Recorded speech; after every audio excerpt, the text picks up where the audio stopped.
Hoje nós vamos iniciar uma nova série e eu falei que por causa do mês de missões na Igreja Presbiteriana do Brasil eu falaria sobre algo voltado para missões. Nós vamos começar a estudar um livro bem conhecido das crianças, mas na maioria das vezes as crianças só ouvem uma parte dessa história e não toda a história, porque essa história tem coisas mais difíceis de aprender do que a gente imagina. Não é uma historinha só de criança, né? O livro do profeta Jonas, ele é mais conhecido por ele ter sido jogado no mar, e depois o peixe engolido e vomita, e ele vai e prega e tal.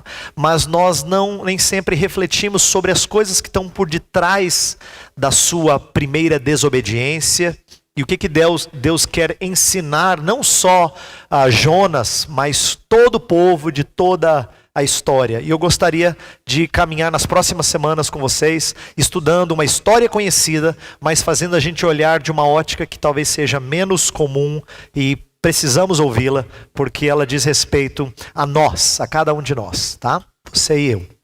Então eu intitulei Jonas e o crescimento da igreja. A gente vai falar sobre como Deus opera crescimento e como muitas vezes isso desperta alguma dificuldade em nós de caminhar junto com o que Deus nos propõe. Para as crianças, ao invés de pedir para desenhar a história de Jonas, a gente pode falar disso num outro domingo, mas eu gostaria de primeiro perguntar a vocês uma coisa. Não precisa responder bem alto não, tá? Mas você vai saber. O que você não gosta de fazer que o seu pai e a sua mãe mandam você fazer? Quando ele fala assim, vai fazer isso, o que você não gosta? Você sabe uma coisa que o pai e a mãe mandam você fazer que você não gosta de fazer? Sabe? Tomar banho. Muito honesto. Então você vai fazer o seguinte, você vai desenhar o que você não gosta de fazer quando seu pai e a sua mãe mandam você fazer, tá bom? Você vai desenhar exatamente o que você não gosta de fazer, tá? Vamos lá? Cada criança vai fazer um desenho diferente. Você tem que desenhar o que você não gosta de fazer quando pai e mãe mandam. Por que eu quero que as crianças pensem nisso? Porque eu vou falar de algo hoje. Presta atenção, adultos, pais. Eu vou falar de algo hoje que você e eu estamos acostumados a ouvir e achar que é bom, mas a gente não gosta de fazer. Essa é a dureza do nosso ser. Eu não vou falar de uma coisa que você diz assim, não, pastor, acho que essa ideia é horrível. Eu vou falar de uma coisa que a maioria de vocês, tenho quase certeza, vão dizer assim, tá certo, pastor, mas eu não gosto de fazer. Eu sei que é bom, mas eu não gosto de fazer. Eu vou falar do chamado desagradável que Jonas teve e que nós também temos. Atenção, adultos. Nós gostamos de crescer. A gente gosta de crescer. Se alguém é crente em Jesus Cristo de verdade, olha só, qualquer cristão que ama o Senhor verdadeiramente quer ver a sua igreja crescer, tanto em saúde quanto em números. A ideia é que é natural em nós que fazemos parte da igreja de Cristo, vê-la crescendo, não só numericamente, mas também qualitativamente. A gente quer ver isso. Se nós amamos o Senhor, a gente quer ouvir a palavra, crescer no entendimento da palavra, nós queremos ser mais maduros, nós queremos ser mais santos. Qualquer pessoa que ama o Senhor não quer ficar de forma estática. Se ele se contenta com isso, ele precisa começar a questionar algumas coisas. Porque o amor pelo Senhor é o desejo de crescer, de progredir na caminhada cristã. É normal isso. Porém, até esse sentimento pode não ser totalmente santo, pois desejamos o crescimento da igreja local desproporcionalmente mais do que a igreja universal. Deixa eu falar disso um pouquinho. O que eu quero dizer com isso? Até quando a gente quer que a igreja cresça, normalmente a gente pensa na igreja, não na igreja. Quer ver uma coisa? Um sinal claro disso? Se você ouve falar que a igreja em tal lugar está crescendo, você não se empolga tanto quanto saber que a igreja aqui está crescendo. Se você ama a sua igreja local, e isso é normal você gostar, porque permanecer nela sem gostar só se vier mandado. Porque você está aqui voluntariamente, você tem que ter alguma disposição e desejo de estar aqui. Mas você vê a coisa florescer aqui, é muito mais empolgante do que ver florescer lá fora. Lá fora é bonito, você até faz uma oração agradecendo, mas não te incendeia tanto. Essa é uma demonstração de que você tem motivações não tão puras. Porque você ama a igreja de Cristo aqui, mais do que você ama a igreja de Cristo lá fora. E nós somos chamados para amar a igreja de Cristo, ponto. Mas nem sempre a gente equilibra nossos amores.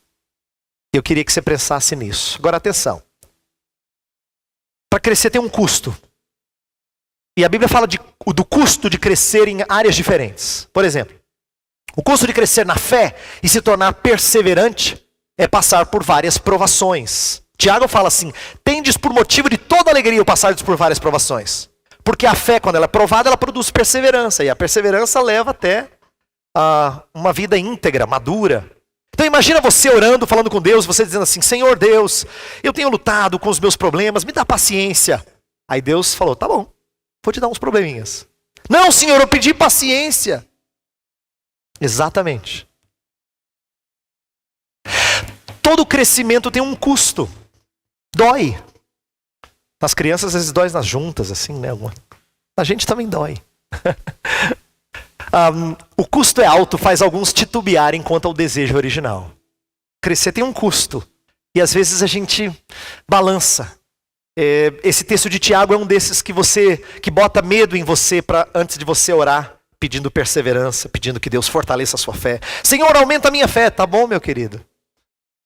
Não, Senhor, o Senhor não entendeu, deixa eu orar de novo. Não, Deus entendeu direitinho. Outro exemplo na Bíblia. O custo de crescer em santidade é ser privado das coisas que você gosta. Você fala assim: Senhor, eu quero ser mais santo. Tá bom. Então morra. Não, Senhor, eu quero curtir mais a vida. Exatamente, então morra. Paulo fala assim que quando ele conheceu a Cristo, ele perdeu todas as coisas a fim de ganhar a Cristo. E ele morreu para si, a fim de que Cristo vivesse nele. Por isso que a Bíblia fala: fazei morrer a vossa natureza terrena. A Bíblia fala de você se matar. Figuradamente, obviamente, né? Para que você tenha mais de Cristo em você e não de você em você. Como não é fácil morrer para si, tal custo faz alguns retrocederem na caminhada. Porque custa crescer.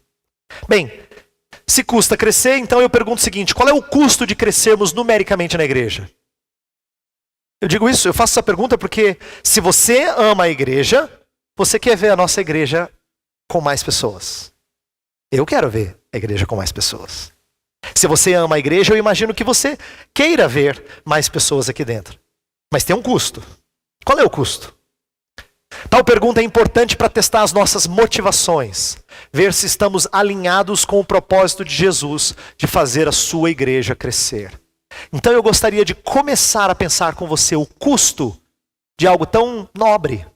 Para ver se as nossas motivações são tão nobres assim. Tá? E eu quero começar a história de Jonas trabalhando só o início do livro. Os versos 1, 2 e 3, que dizem assim: A palavra do Senhor veio a Jonas, filho de Amitai, com esta ordem: Vá depressa à grande cidade de Nínive e pregue contra ela, porque a sua maldade subiu até a minha presença. Mas Jonas fugiu da presença do Senhor, dirigindo-se para Tarsis. Desceu à cidade de Jope, onde encontrou um navio que se destinava àquele porto. Depois de pagar a passagem, embarcou para Tarsis, para fugir do Senhor. Esse é o começo de uma história memorável no Antigo Testamento, que eu acho que nos ensina, dentre outras coisas, o custo de crescer. O chamado que Deus faz para Jonas, eu vou mostrar hoje, espero que isso fique claro para você e que o Espírito de Deus faça isso reverberar no seu coração, é que é um chamado desagradável, mas que é verdadeiro, é justo e é bom. Vamos falar um pouquinho desse livro. Esse livro de Jonas que nós vamos estudar nas próximas semanas é um livro intrigante e instrutivo. É intrigante porque Eu não conheço pessoas, pregadores da palavra, que vão para um lugar, pregam, são extremamente bem-sucedidos e ficam bravos. Prega num lugar, enche de pessoas interessadas nesse Deus e ele fica irado. Eu não conheço pregador assim. Por isso que quando eu leio esse livro eu coço a cabeça. Porque os pregadores que eu conheço, quando as pessoas se interessam por Deus, ele fica empolgadíssimo. Mas esse pregador não. Esse pregador não fica. Por isso que ele é intrigante. Mas ele é um livro instrutivo. Por quê? Porque ele contrasta o que Jonas foi com o que um missionário deve ser. A preocupação de Deus com o perdido versus a indiferença de Israel. Ele tem muito a instruir sobre os interesses de Deus e o desinteresse do seu povo. O que Deus paga para alcançar os perdidos e o que nós não estamos dispostos a pagar para alcançar os perdidos. E é por isso que esse livro ele é extremamente instrutivo. É bom que você saiba um pouquinho do contexto do profeta Jonas. Ele viveu durante o reinado de Jeroboão II, nesse tempo aí de 793 a 753 a.C. E ele anunciou o aumento do território e a fugaz prosperidade de Israel no reinado desse mesmo rei. Está lá em 2 Reis 14. Esse texto de 2 Reis 14 é o único outro trecho do Antigo Testamento que menciona Jonas. Além do livro dele, Jonas é mencionado só uma vez no Antigo Testamento. Jesus também menciona no Novo Testamento. Mas no Antigo, só uma outra passagem, que é essa de 2 Reis, que menciona Jonas.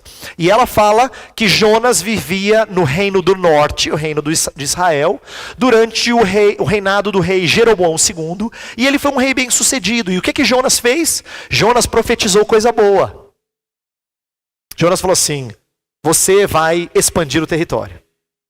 É gostoso profetizar coisa boa. É gostoso anunciar o que é bom. E Jonas anunciou o que era bom para o povo, ficou feliz da vida, esse profeta é bom. Deus vai chamá-lo para algo desagradável agora, é verdade. Para anunciar coisas não muito boas de anunciar. Mas até então, nós sabemos que ele estava num reino de grande prosperidade material. Inclusive de grande iniquidade também. O reino do norte, onde Jonas profetizava, era um reino distante de Deus. E é por isso que essa palavra de Deus, através da história de Jonas, é tão significativa para o povo de Israel. E eu estou dizendo isso porque a gente precisa aprender uma coisa. A gente precisa aprender que o livro foi escrito com um propósito. Alguém leu esse livro pela primeira vez e foi valioso para esse alguém antes de ser para nós. Para nós também é, eu vou tentar mostrar isso. Mas para quem que o livro foi escrito? Presta atenção. Olha o contexto dos leitores. Ele foi escrito principalmente para Israel, que era o povo do norte, do reino do norte. Também se aplica a Judá, mas principalmente a Israel. Porque Israel deveria aprender que Deus estava interessado em outras nações. Depois que o reino se dividiu, tanto Judá quanto Israel foram se esquecendo da ordem de Deus de ser luzeiro para as nações vizinhas. Lá em Deuteronômio 4, Deus falou que Israel deveria funcionar como um luzeiro, como um atrativo, mostrando a glória do Senhor, mas atraindo o povo para o Senhor. Trazendo o povo para junto do Senhor. Esse era o propósito de Israel. Israel tinha esquecido disso. A história de Jonas vai ser um lembrete dessa função que Israel tinha. Portanto, nas próximas semanas, a partir de hoje, nas próximas semanas, eu quero que você comece a enxergar como Jonas é parecido com Israel. Na verdade, ele é a encarnação de Israel em uma pessoa. Por isso que essa história vai mostrar as coisas do jeito que elas são. Veja só, Israel desenvolveu uma cegueira quase total de que havia sido separada não só para ter privilégios, mas para servir. Israel não deveria ser soberbo em relação a outras nações. Os israelitas haviam desenvolvido essa ideia de que eram nação separada, distinta, cheia das bênçãos de Deus, e se esqueceram de que eles tinham que servir as outras nações. Lembra que Jesus surpreende até os apóstolos, quando ele fala assim: o Filho do Homem não veio para ser servido, mas para servir. Ele vai e começa a lavar os pés dos discípulos. Aí eles estranham isso. Por quê? Porque para eles, Jesus é o rei deles. Se eles têm privilégios, que dirá Jesus? Mas Jesus inverte a pirâmide e começa como o servo mais baixo, de todos, porque ele entendia que a sua missão era ser luzeiro para os gentios. Inclusive, Isaías fala, luz para os gentios, se referindo ao Messias. Israel devia ter encarnado isso, e a história de Jonas vai ser um lembrete para Israel disso. Uma prova de que Jonas duas provas de que Jonas é igual a Israel é o seguinte, presta atenção nessas duas características. Primeira, não sabemos a reação final de Jonas, se ele se arrependeu ou não, depois da exortação de Deus no capítulo 4. Pois o livro não é sobre Jonas. Isso é uma coisa importante para a gente pensar. A história de Jonas, ela termina assim com uma pergunta de Deus e você fala, e a resposta? A gente vai chegar no capítulo 4, vai ficar um pouco mais claro, eu espero. Mas você gostaria de saber, e aí, Jonas entendeu a lição de Deus ou não entendeu? Não sei. Eu vou dizer mais tarde do porquê talvez a gente tenha uma conclusão para essa resposta. Mas nós não temos o relato da reação de Jonas. Ele cresceu espiritualmente, ele amadureceu? A gente não tem um registro. É possível, eu falo disso num outro domingo. Mas a gente não tem. Por quê? Porque não é sobre Jonas a história. É sobre Israel. Israel precisava entender que Jonas era o espelho dela. E começar a enxergar qual deveria ser a sua resposta em relação a essa exortação de Deus. Segunda coisa, prova curiosa acerca dessa história, é que Jonas é contemporâneo de outros dois profetas do Reino do Norte, Oséias e Amós. E ambos fazem referência a ele. A história de Jonas, principalmente Oséias. Oséias fala que, bem, não é tão claro assim, mas você percebe que algo magnificamente parecido está sendo dito. Oséias fala no capítulo 6 que o povo tem que morrer e no terceiro dia reviver para ser renovado. A única menção no Antigo Testamento de voltar no terceiro dia é Jonas. Então é muito possível que Oséias esteja se referindo ao que aconteceu com Jonas como uma lição para Israel de que ela tinha que ser renovada. Ela tinha que morrer e ao terceiro dia voltar a viver. Ela tinha que renascer, vamos dizer assim. Né? Então, essas são duas provas que mostram que Jonas é a encarnação de Israel. Então a lição vai ser para Israel. E eu vou tentar mostrar como ela vale para nós também. O livro começa assim. Veio a palavra do Senhor. Todo livro profético começa assim. E daí? Por que eu destaco que o livro começa desse jeito? Porque costumeiramente nós contamos a história de Jonas invertendo as prioridades. O Senhor é o personagem principal do livro, não Jonas. Presta atenção. Diz assim que o Senhor falou para Jonas. O Senhor tem a primeira palavra e o Senhor tem a última palavra. Ele dá o último discurso e termina o livro. Ele faz a tempestade, ele prepara o peixe, ele poupa Nínive e depois exorta o profeta.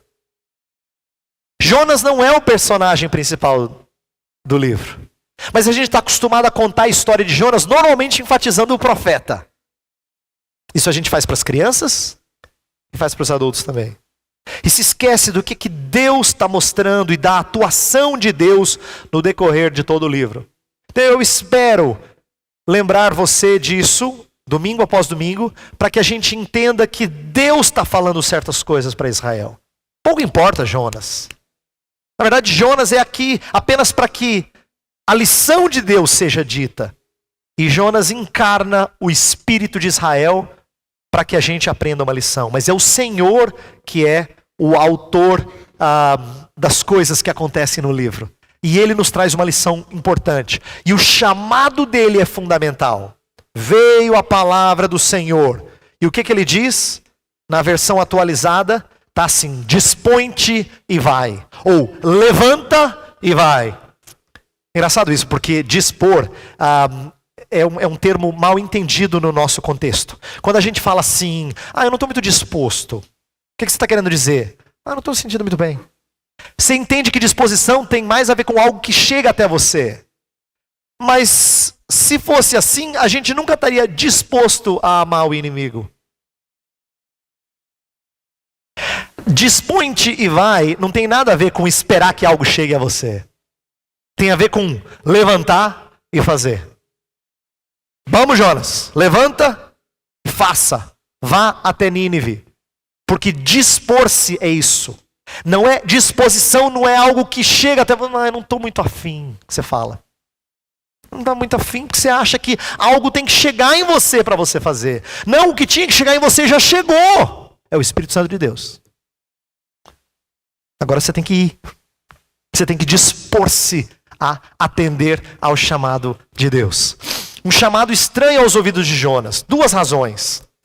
O que Deus vai pedir para Jonas fazer é muito estranho. E eu queria ajudar você a entender por que é estranho. A primeira razão do porquê é estranho. Israel não fora ordenado por Deus a enviar missionários às nações. Essa é uma coisa que poucos de nós atentam para isso. A gente tem a impressão de que, às vezes acha que sempre o povo de Deus foi pregar o evangelho aos outros. Mas no Antigo Testamento a gente quase não tem menção disso. Na verdade, 2 outros profetas, Elias e Eliseu, chegaram a passar por nações estrangeiras, mas não para fazer missões no sentido clássico. E vamos plantar uma igreja lá. Não. No Antigo Testamento, todas as vezes que Deus fala de povos sendo salvos, ele sempre vem até Israel. Nunca Israel vai até eles. É uma força centrípeta, não uma força centrífuga. Isto é, eles atraem os povos. Essa é a ideia. Todas as vezes que Deus fala assim, que as nações vão conhecer o Senhor, sempre há essa atração. Vários dos profetas mostram isso. E uma demonstração de que Israel nunca fora ordenado a ir até as nações, é que você não vê Israel fazendo isso, mas você também não vê ninguém puxando a orelha de Israel por não fazer isso. Por exemplo, nenhum profeta do Antigo Testamento fala: povo de Deus, vocês têm pecado porque vocês não têm ido às outras nações e pregado o evangelho. Você não vê isso. O profeta era o instrumento de Deus para corrigir o povo dos seus pecados, para confrontar o povo quando ele estivesse no erro. Mas nenhum profeta critica o povo por não ir além barreiras, ultrapassar os limites geográficos. Portanto, Jonas é sui generis, é único, é primeiro. E é difícil ser primeiro. Esse chamado é muito estranho aos ouvidos dele. Deus não fala: dispõe-te e seja luz aqui. Ele fala: dispõe-te e vai. Saia. Isso não é fácil quando não se tem precedentes, né? ou gente que antecede essa missão. Segunda razão pela qual isso é estranho aos ouvidos de Jonas é que Nínive era o pior lugar para se pregar. Primeiro porque era a capital do Império Assírio. A Assíria era a nação o império mais temido, a nação mais temida nos dias de Jonas. Falar para pregar na capital do maior inimigo era pedir para Deus, pedir o mais difícil, né? Deus estava pedindo para ele o mais difícil. Vai pregar na capital do maior inimigo, do seu maior perigo. Vai lá e fala de mim. Essa é uma razão. Outra razão é porque não era só um inimigo, era um inimigo vil. A Assíria tem registros aos montes na história da Assíria sendo cruel para com os seus prisioneiros. O exército assírio fazia as coisas mais horrendas, mais horripilantes com os seus prisioneiros. Então eles eram conhecidos pela sua maldade. Aí Deus manda Jonas pregar para quem é mau. E a gente sabe no decorrer da história que Deus vai ser compassivo, mostrar compaixão para quem é mau. Isso é estranho para Jonas. Isso é difícil para Jonas.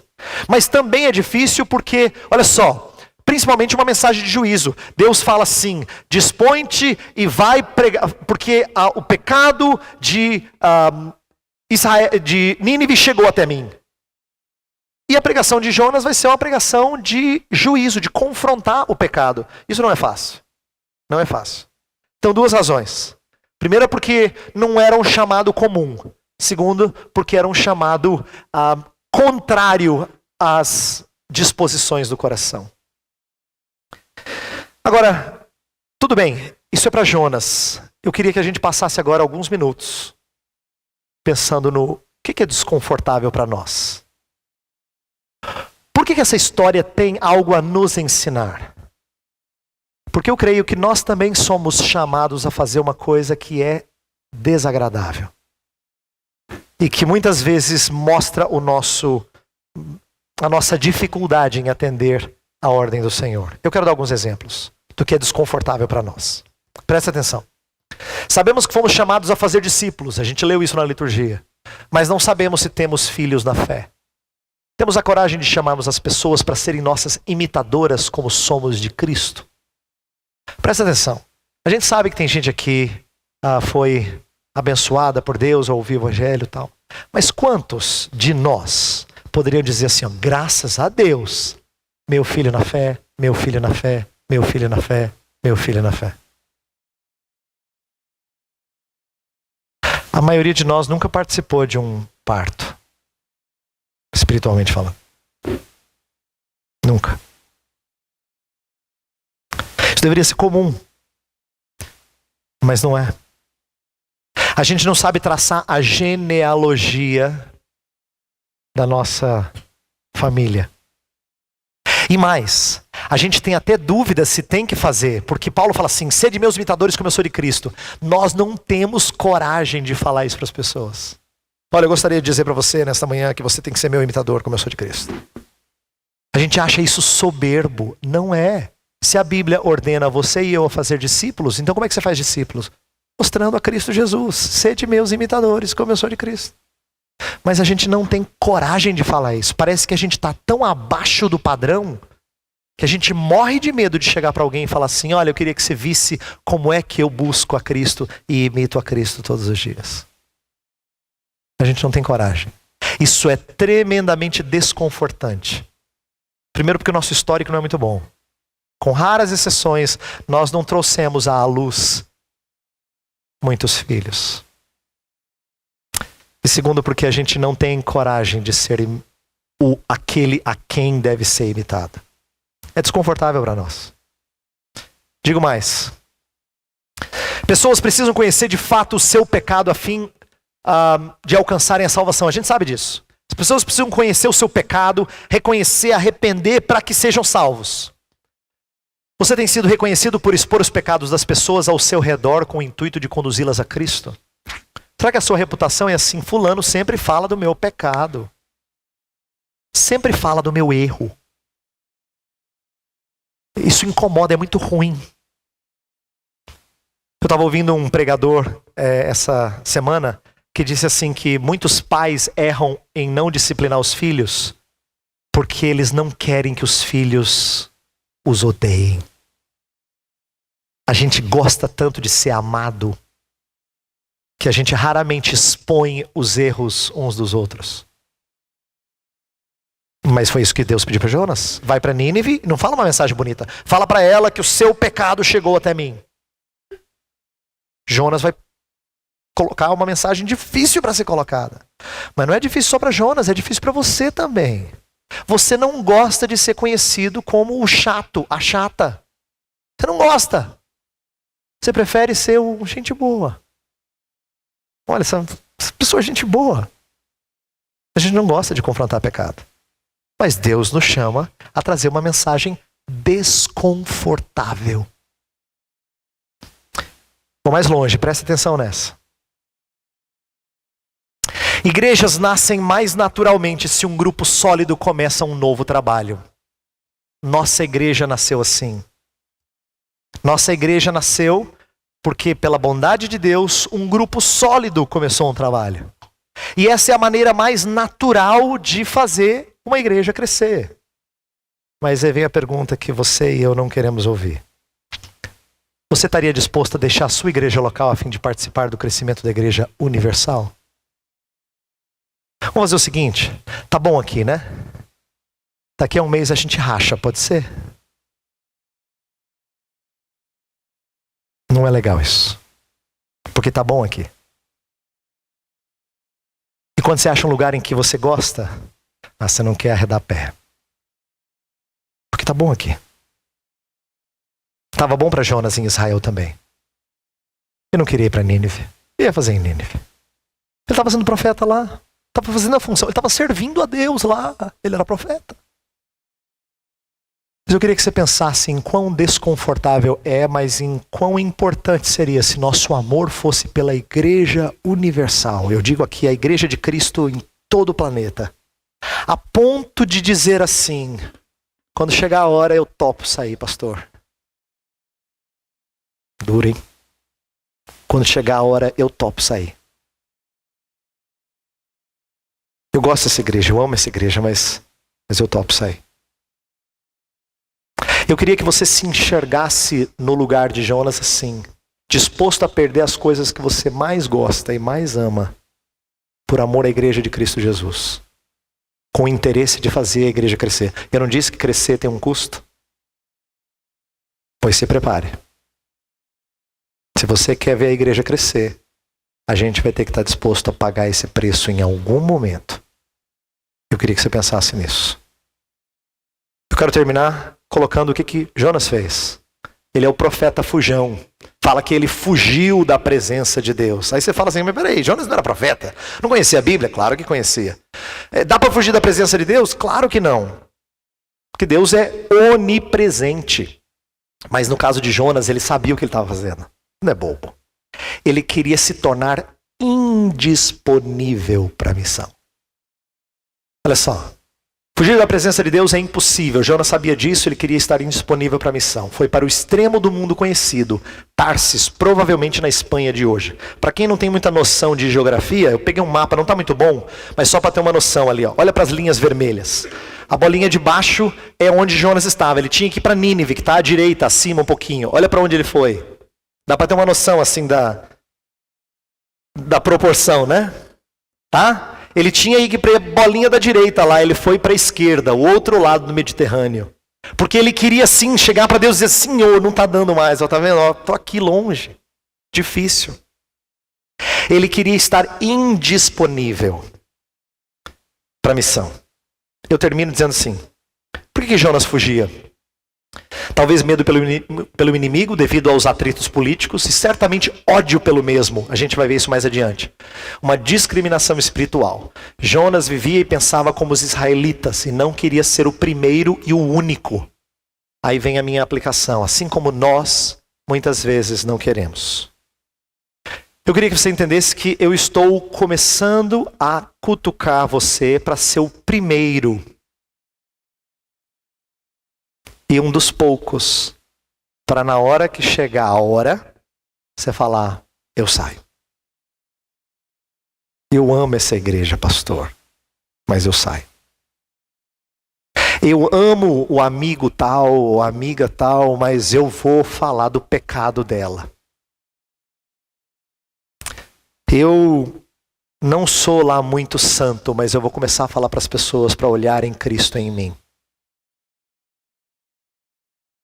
Isso não é confortável. Mas eu queria que você entendesse que o livro de Jonas, por mais estranho que pareça, ele é mais para nós do que a gente imagina. Eu queria que a gente orasse e pedisse que Deus nos desse a coragem de sermos os primeiros, se necessário for, a pagar o preço. Feche os seus olhos. Senhor, nós queremos crescer. A verdade é que nós amamos o Senhor e nós queremos crescer. Mas nem sempre os nossos desejos e anseios por missões, por crescimento, são totalmente puros. A gente quer que as pessoas se acheguem a nós. A gente gosta disso, Senhor. É muito agradável as pessoas visitarem nossa igreja, continuarem aqui. Agora não é muito agradável a gente sair daqui e buscá-los. Isso não nos agrada. Mas nós queremos nessa manhã relembrar o anseio correto que devemos ter. Nós queremos ter disposição de ir e pregar, de sair e anunciar, de, se necessário for, deixar as coisas que a gente mais ama, a fim de sermos embaixadores de Cristo Jesus. Pai, essa não é uma tarefa fácil. É um chamado desagradável. Mas o Senhor nos chama para coisas não muito agradáveis. E o nosso pedido nessa manhã é que o Senhor nos dê força e coragem para fazer isso. Ajuda os meus irmãos e a mim, para que tenhamos essa disposição. Oramos em nome de Cristo.